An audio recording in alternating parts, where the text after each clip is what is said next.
번째 시간입니다. 삶으로 보이는 경고라고 하는 제목으로 말씀을 나누려고 합니다. 오늘 예레미야 13장은 두 가지 비유적인 말씀을 우리에게 소개해 주고 있는데 1절부터 7절까지에 있는 이 첫 번째 비유를 중심으로 해서 하나님의 말씀을 함께 나누고 기도하려고 합니다. 1절에 보면 13장 1절에 보면 하나님께서 예레미야에게 특별한 말씀을 주십니다. 뭐라고 얘기하냐면 1절에 너는 가서 뱃띠를 사서 내 허리에 띠고 물에 적시지 말라. 뭐냐면 뱃띠라고 하는 것은 요즘 말로 하면 허리띠입니다. 허리띠를 하나, 배로 만든 허리띠를 하나 사서 허리에 띠라는 거예요. 물이 묻지 않도록 하고. 자, 그래서 2절에 예레미야가 그의 순종을 합니다. 그리고 또 3절에 하나님의 말씀이 또 임합니다. 4절에 보면 너는 사서 내 허리에 띈 띠를 가지고, 이제 허리띠를 가지고 유브라데로 가서 거기서 그것을 바위 틈에 감추라 하시기로. 자, 이제 점점 어려워집니다. 허리띠를 하나 사서 띠라, 배로 된, 그래서 띄었어요.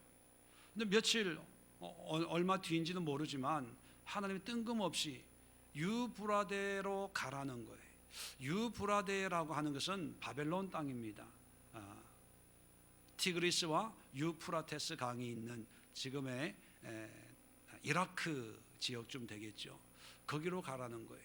그 거리가 얼추 한 1000km가 넘어요. 지금도 몇 달을 걸려서 거기로 가야 되겠죠. 자, 그런데 5절에 내가 여호와께서 내게 명한 대로 가서 그것을 유브라데 물가에 감추니라. 그런데 예레미야가 또 여기에 순종을 해요. 자, 그러고 나서 또 6절에 보니까 여러 날 후에 여호와께서 내게 또 말씀이 임합니다. 뭐라 그러냐면 일어나 유브라데로 가서 내가 내게 명령하여 거기 감추게 한 띠를 가져오라. 또 띠로 가져오라는 거예요. 야, 이게 무슨 훈련시키는 것도 아니고. 그런데 7절에 또 순종을 해요. 내가 유브라데로 가서 그 감추었던 것을 파고 띠를 가져오니 띠가 썩어서 쓸 수가 없게 되었더라. 쓸 수가 없는 거예요. 아마 예레미야는 하나님의 말씀이니까 이 뱃띠가 나중에 가면 금띠가 되지 않을까. 뭔가 기대를 하고 갔겠죠. 뭔가 새로운 하나님의 말씀에 순종했으니까 순종하면 뭔가 기적과 이적이 일어나지 않을까, 뭔가 대단한 것이 일어나지 않을까라고 생각을 하고 그 먼 길을 또 걸어가서 보니까 아니 웬걸 썩은 거예요. 아마 이게 뱃띠가 물가에 놔뒀으니까 당연히 썩겠죠. 이거는 뭐 상식입니다. 상식적인 이런 일들을 통해서 왜 하나님은 예레미야에게 그리고 당시 유다 예루살렘 백성들에게 이런 말씀을 듣게 하고 또 예레미야에게 행하게 하셨을까? 그 해석이 오늘 본문입니다. 자, 8절에 하나님의 말씀이 임하는데, 자, 세 가지 이유를 말씀하는데 먼저 11절부터 보겠습니다. 거꾸로 11절에 보면 여호와의 말씀이니라 그러면서 띠가 사람의 허리에 속함 같이, 자, 허리띠가 사람의 허리에 속함 같이 비유를 하고 있다는 거죠. 내가 이스라엘 온 집과 온 유다 집으로 내게 속하게 하여, 자, 띠가 사람에게 속함 같이 내가 이스라엘 온 집과 유다 온 집으로 내게 속하게 하여, 이런 비유법을 보면 그러면 띠는 뭐를 상징하는 거예요? 띠는 무엇을 상징합니까? 이스라엘 온 집과 유다 온 집을 상징하는 거예요. 그러면 띠가 사람에게 속함 같이 사람에게 비유되는 것은 뭐예요? 하나님이죠. 다시 말하면 유다와 이스라엘 온 유대인들은 띠란 말이에요. 띠, 허리띠처럼. 근데 이 허리띠는 허리띠가 스스로 존재하는 의미가 있어요, 없어요? 없어요. 띠는 뭐냐면 이 허리를 동이는, 그래서 유대인들 보면 옷이 옛날에는 그 원피스죠. 띠를 띈다는 것은 이제 외출을 하고 일을 하고 뭔가 행동을 한다는 거예요.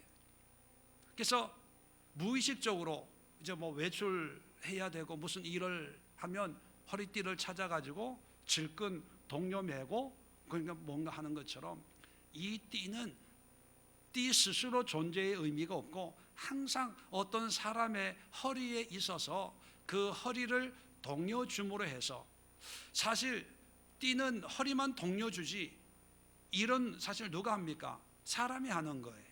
네, 그죠? 사람이 일을 하는데 거추장스럽지 않도록 또 단정하게 하기 위해서, 또 편리하게 하기 위해서 띠를 띠는 거죠. 그래서 띠가 하는 일은 그냥 허리에 붙어만, 오늘 성경으로 보면 속해 있으면 되는 거예요. 그러면 그 띠를 띈 사람은 열심히 일을 하고 뭐 농사도 짓고 양도 치고 그렇게 생활을 하는 거지요.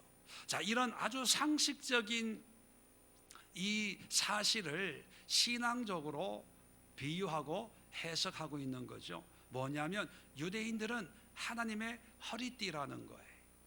허리띠라고 하는 것은 그냥 하나님께 속해 있으면 돼요. 하나님 허리에 붙어만 있으면 돼요. 이 띠가 뭐 대단한 것을 하는 게 아니에요. 이 띠가 무슨 뭐 먹고 사는 일을 주관하는 것도 아니에요. 여러분 허리에, 남자분들 허리에 허리 벨트 있죠.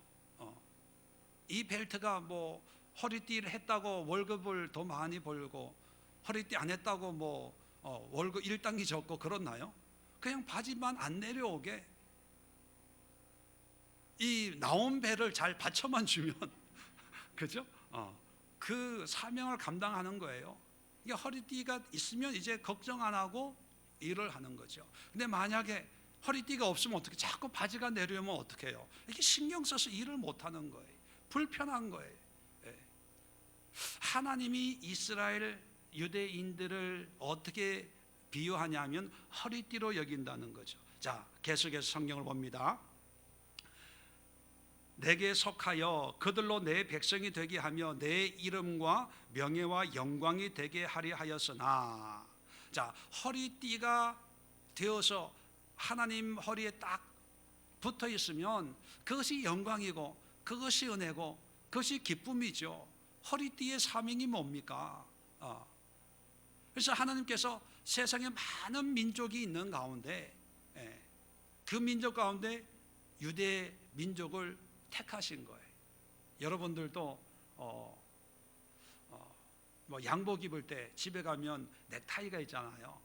넥타이 하나 가지고 메고 다니는 집은 없을 거예요. 그죠? 적어도 몇 개는 있죠.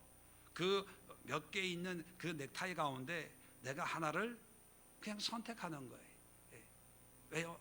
이유가 없어요. 그냥 오늘 기분이 이 색깔이 좋겠다 해서 매는 거죠. 그러면 기분이 좋은 거예요. 하나님께서도 많은 선택의 여지가 있지만 그 가운데 그냥 허리띠로 유대인을 뽑았어요. 그러면 이 허리띠는 선택을 받았으면 아무 말 하지 말고 그냥 허리띠에 그냥 붙어만 있으면 되는데 그게 안 된다는 거예요. 결국은 어떻게 되냐? 그들이 듣지 아니하였느니라. 그렇게 안 했다는 거예요. 하나님의 허리에 붙어 있지 아니했다는 거죠. 자, 그래서 10절에 봅니다. 이 완악한 백성이 내 말 듣기를 거절하고 그 마음에 완악한 대로 행하며 다른 신들을 따라 그를 섬기며 그에게 절하니 그들이 이 띠가 쓸 수 없음 같이 되리라. 뭐예요? 띠는 말 그대로 허리에 붙어 있어야 되는데 이 띠가 붙어 있기 싫대요. 나는 혼자 있겠대요. 내가 하고 싶은 대로 하겠다는 거예요. 내가 원하는 대로 하겠다는 거예요. 이 허리띠가 나중에는 뭐라 그러냐면 내가 사람을 선택하겠다는 거예요. 넥타이가 여러분을 선택하겠다는 거예요. 나는 당신 목에 매일 정도로 그렇게 싸구려가 아닙니다. 오해하지 마세요. 나를 그렇게 만만하게 보지 마세요. 나는 적어도 좀 이런 사람, 이 정도 되는 사람의 목에 매여야 내 존재의 가치가 드러나지, 죄송하지만 당신은 안 됩니다, 이렇게 생각을 한다는 거죠. 말이 안 된다는 것입니다. 왜 이럴까? 자, 이유가 9절에 나와 있습니다. 여호와께서 이같이 말씀하시니라. 내가 유다의 교만과 예루살렘의 큰 교만을 이같이 썩게 하리라. 이유가 뭐냐면 교만한 거예요. 자, 다시 한번 정리를 하면 뱃띠 비유를 통해서 하나님이 세 가지를 말씀합니다. 첫 번째는 하나님이 너희를 선택했다는 거예요. 내 허리띠로.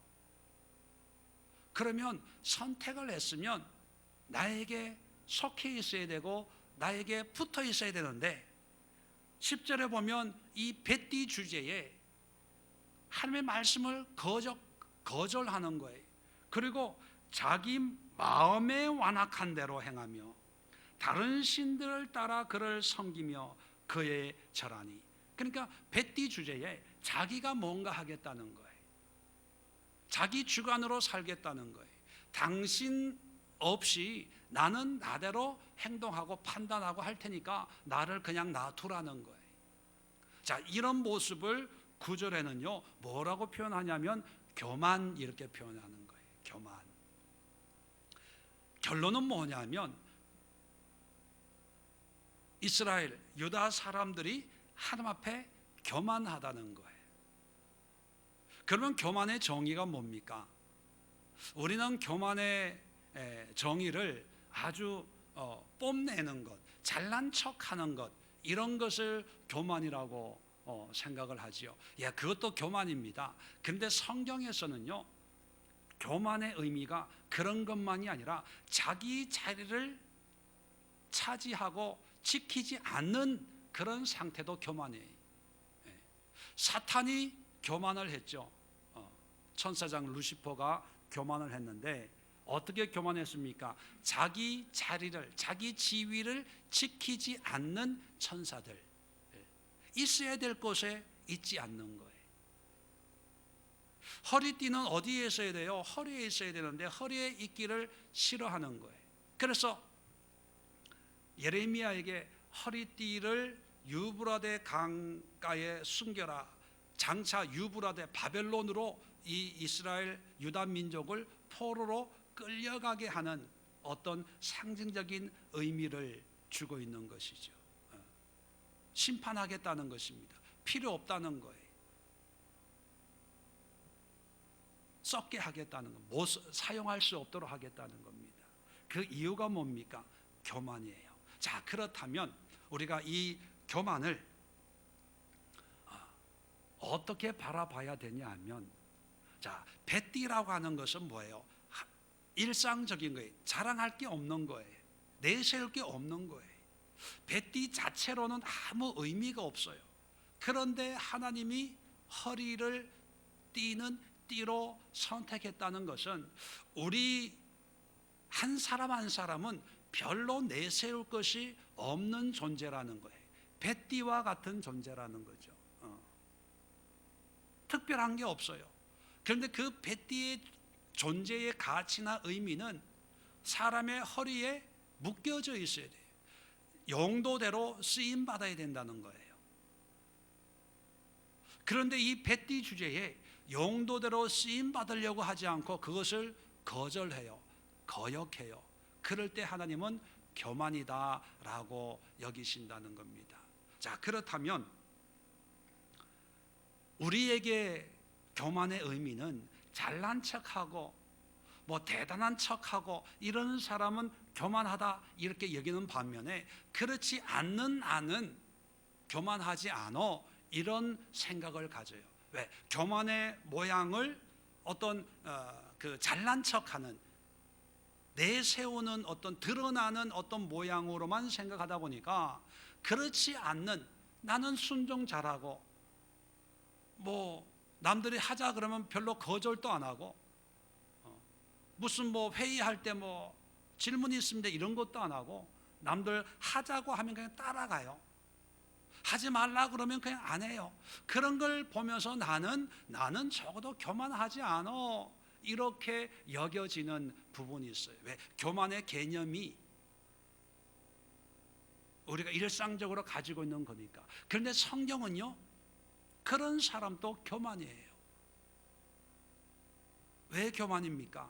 자기가 있어야 될, 해야 될 위치 있지 않으면 정말로 순종하고 고분고분하고 말도 없고 있는지 없는지, 참 저 사람은 법 없이도 살 사람이야 라고 세상 100이면 100 다 그렇게 얘기해도요, 하나님 보시기에는 아주 교만한 사람이에요.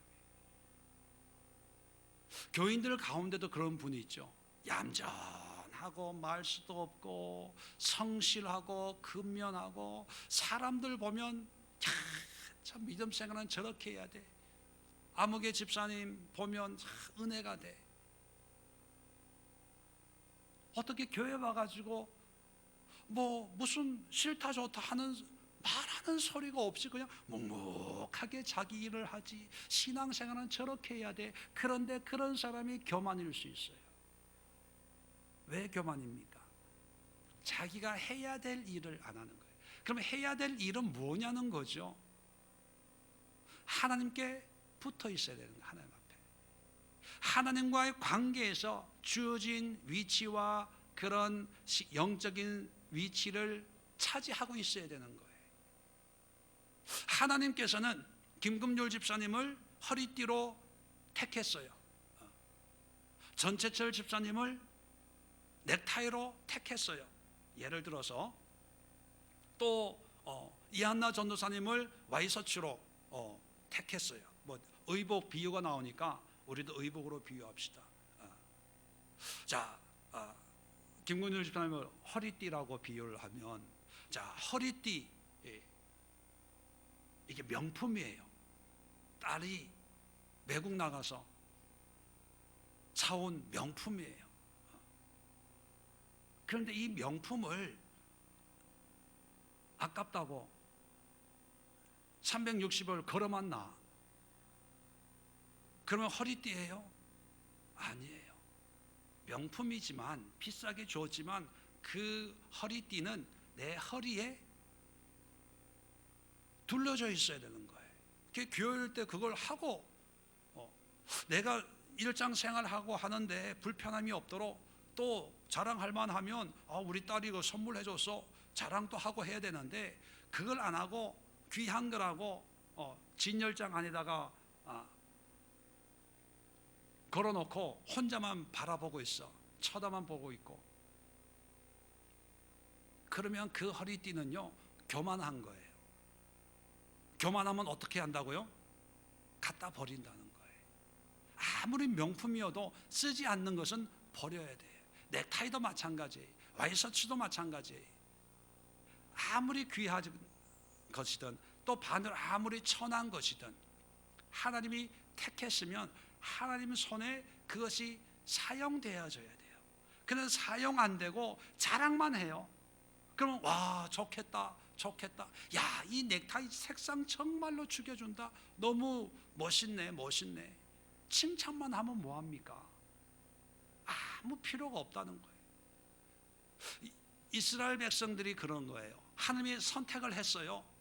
선택을 했으면 하나님께 속한 사람들이 되어가지고 하나님의 뜻에 야 외출하려고 한다 그러면 허리에 이렇게 묶여가지고 하나님과 함께 외출해야 되고, 야 오늘 좀 일 좀 해야 되겠다 그러면 허리에 묶여가지고 논으로 들로 이렇게 따라가야 되는데, 이 허리띠 주제들이 뭐라고 그러냐면 싫다는 거예요. 그렇게 안 하겠다는 거예요. 내가 바빠서 당신의 허리에 내가 속할 수가 없으니까 당신 알아서 하십시오. 또 어떤 허리띠들은 하나님 당신은 내가 너무 불편하니까 내가 섬길 신은 따로 있습니다. 간섭하지 마십시오. 나는 나대로 그렇게 할 테니까 신경 쓰지 마시고 당신은 다른 걸로 알아서 하세요. 뭐 이런다는 거예요. 그러니까 하나님이 그 허리띠를 썩게 심판하겠다는 거죠. 그렇다면 교만이 뭐냐 하면 착하고 순종적인 그런 신앙생활만 잘 하는 것이 아니라 하나님의 뜻에 합당한 신앙생활을 해야 되는 거예요. 반대로 하나님의 뜻에 합당한 신앙생활이 아니면 하나님 보시기엔 다 교만한 거예요. 자, 그래서 15절 봅시다. 본문 15절. 너희는 들을지어다, 귀를 기울일지어다, 교만하지 말지어다. 뱃띠 같은 너 인생들아, 네가 뭔데 큰 소리 치냐? 교만하지 말라는 거예요. 자, 16절에 끝에 보면 뭐 다 읽진 않겠습니다.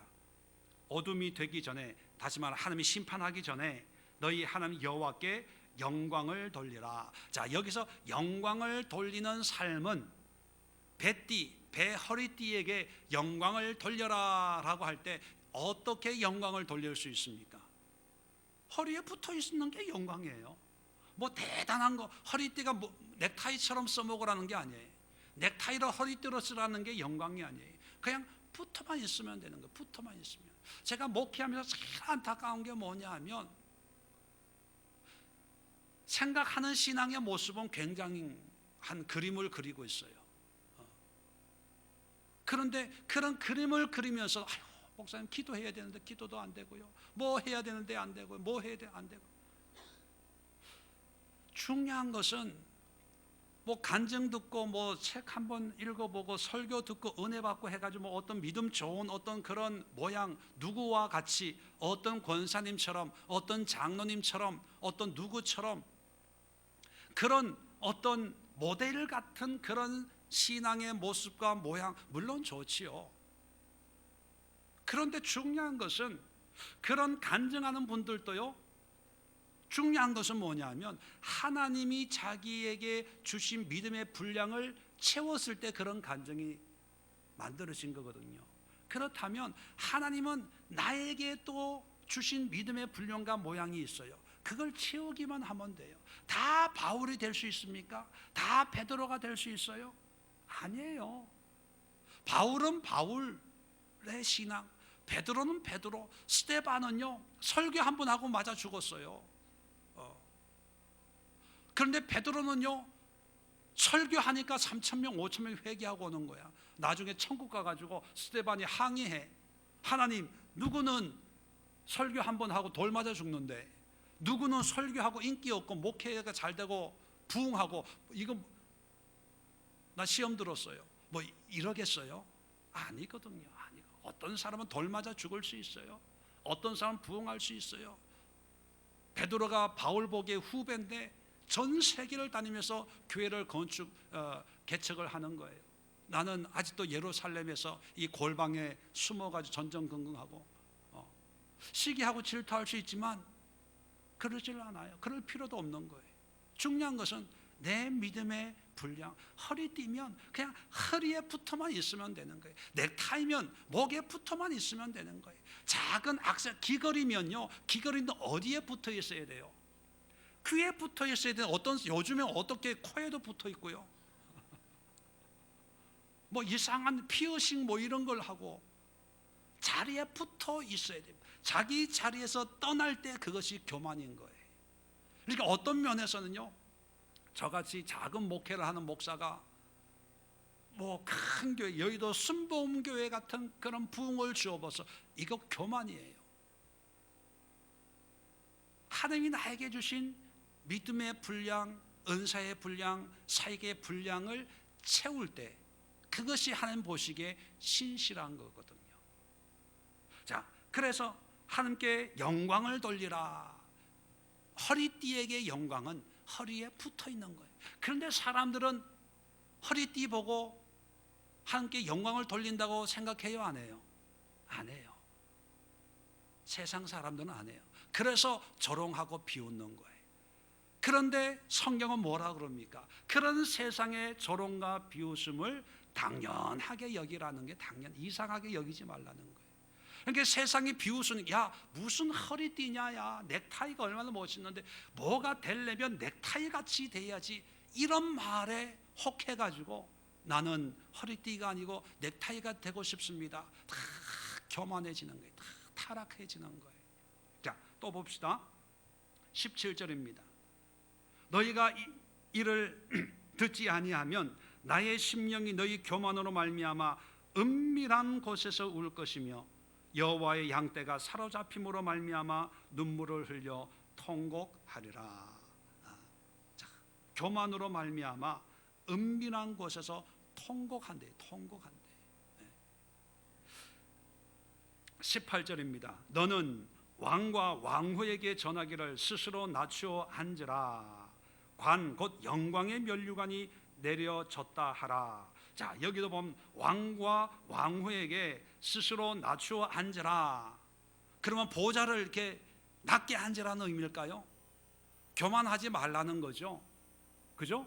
자, 교만하지 말라는 것은 잘난 척하는 것만이 아니라 뭐예요? 원래 자기가 해야 될 일에서 벗어난 게 교만이에요. 그러면 왕과 왕후에게 낮추어 앉으라, 겸손해라 하는 것은 의자를 낮추고 마음을 낮추라는 것이 아니라 하나님의 원래의 자리로 돌아가는 거예요. 왕으로 주신 사명을 제대로 감당하라는 거예요. 자기의 직무를 감당하라는 거예요. 자, 예를 들어서 이렇게 적용하면 됩니다. 한 집사님이 있어요. 집사님 교만합니다 라고 하면 거의 100이면 100 이렇게 얘기합니다. 내가 뭐가 교만해요?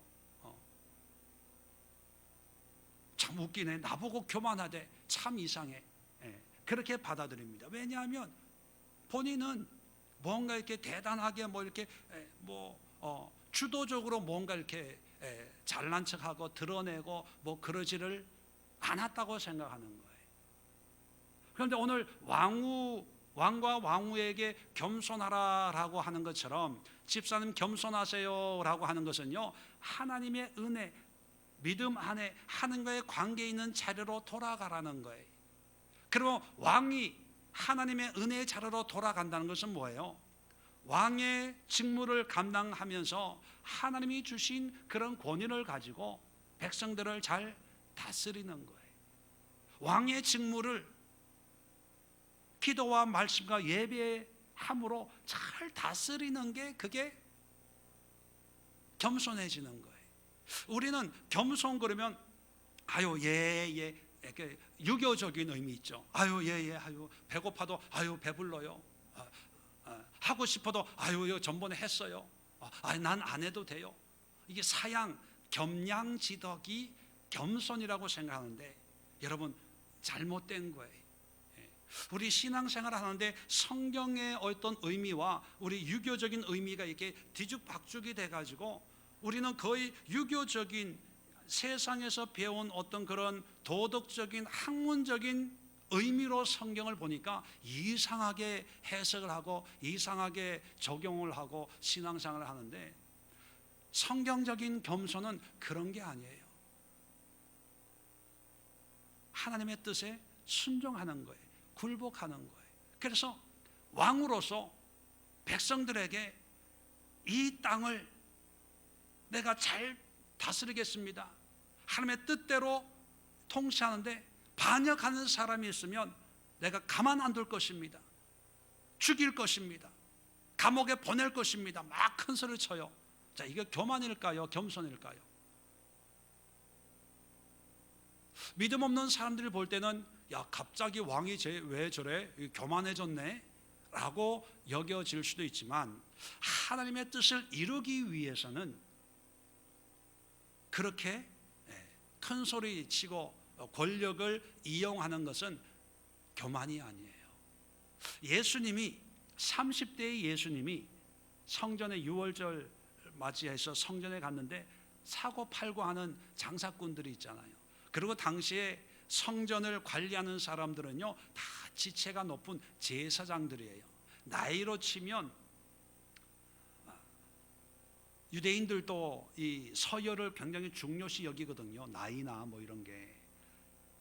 30대 예수님이 거기에 가가지고 상을 뒤엎었어요. 장사하는 사람은 다 내쫓았어요. 교만입니까? 겸손입니까? 왜요? 오늘날 교회에서 그렇게 한번 해보세요. 20대 청년이 강대상을 뒤엎고 그러면 아유 우리 청년 아무개 참 겸손해 이렇게 여길 사람이 누가 있어요? 아무도 없거든요. 그런데 성경은 그런 예수님의 성품이나 예수님의 모습을 오만하다, 괴팍하다, 혈기가 있다 이렇게 표현하지 않습니다. 그게 바로 하나님 앞에 겸손하게 자기의 사명을 감당하는 거예요. 자기 위치로 돌아가야 돼. 그래서 기도하면서 신앙생활하면서 하나님이 나에게 주시는 내가 있어야 될 것이 무엇인가 이걸 알아야 되는데 내가 가고 싶어하는 곳만 기도해. 하나님 이 사업장이 이런 것이 이런 은혜가 이런 믿음이 이런 은사가 자꾸 그래요. 그러니까 자꾸 우리는 교만에 빠지는데도 교만하다고 느끼지 못하고 교만한 삶을 살아가는 거예요. 19절 한 절만 더 봅시다. 네겝의 성읍들이 봉쇄되어 열자가 없고 유다가 다 잡혀가되 온전히 잡혀가도다. 뭡니까?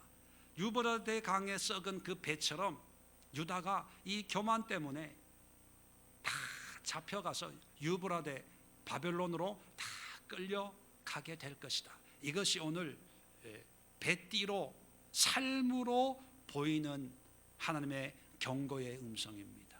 자, 결론은 뭐냐면 우리에게 이스라엘 유다 백성들에게 있었던 이런 교만이 우리에게도 있는 건 아닌지 한번 살펴보는 그런 기도를 하는 시간을 가지려고 합니다. 말씀드린 것처럼 교만의 정의가 잘못되다 보니까 우리 안에 늘 교만이 가득 차 있는데도 내가 교만하다고 한 번도 느끼지 못하고 교만과는 상관없다고 생각을 하고 그래서 이 교만에서 자유케 해달라는 그런 기도를 할 생각을 안 하는 거예요. 왜? 나는 교만한 사람이 아니라고 생각하기 때문에. 그래서 하나님의 심판이 경고가 하나님의 진노가 우리 삶 속에서 끊이지 않는 그런 모습을 봅니다. 오늘 함께 기도할 때 여러분 내 속에 있는 교만을 뿌리 뽑게 하옵소서. 내 속에 있는 이 교만의 실체를 오늘 깨닫고 그 교만을 벗어나기 위해서 내가 있어야 될 곳으로 하나님이 나에게 원하시는 그런 믿음의 자리, 믿음의 처소, 허리띠가 허리에 속하는 같이 내가 주께 속하기를 원하나이다.